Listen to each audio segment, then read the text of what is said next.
America के राष्ट्रपति Donald Trump ने एक बार फिर से दुनिया को चौंका दिया है। उन्होंने घोषणा की है कि जो भी देश ईरान के साथ में व्यापार करेगा उसके साथ अमेरिका 25% टैरिफ अतिरिक्त टैरिफ लगाएगा। ये आदेश तुरंत प्रभावी यानी कि इफेक्टिव इमीडिएटली है। ट्रंप ने इसे फाइनल एंड कंक्लूसिव बताया है। ये कदम ऐसे समय में आया है जब ईरान में सरकार विरोधी प्रदर्शन तीसरे हफ्ते में है और सैकड़ों मौतें हो चुकी हैं।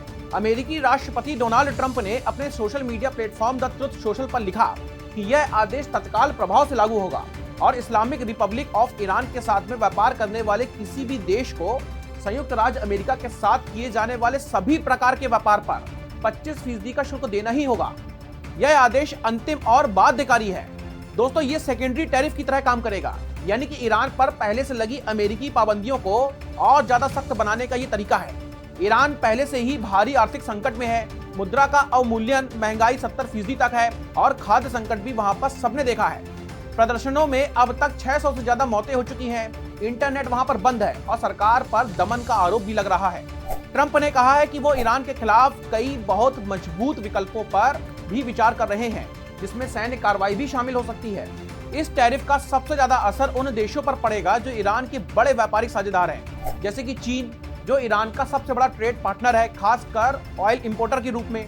इसके बाद भारत, ईरान से तेल और अन्य सामान भी भारत आयात करता है और जो दुनिया के टॉप 5 देशों में भी शामिल है। इसके अलावा तुर्की, इराक, संयुक्त अरब अमीरात और रूस भी इससे ज्यादा प्रभावित होंगे। कुछ रिपोर्ट्स में यह भी कहा जा रहा है कि भारत पर पहले से ही कुछ टैरिफ हैं और ये नया 25% मिला करके कुल 75% तक पहुंच चुका है, जिससे भारतीय निर्यात महंगा हो जाएगा और अर्थव्यवस्था पर भी दबाव पड़ेगा। अब दुनिया की नजर इस कार्रवाई पर है। क्या ये टैरिफ वाकई लागू होंगे या ये सिर्फ एक दबाव बनाने की रणनीति है?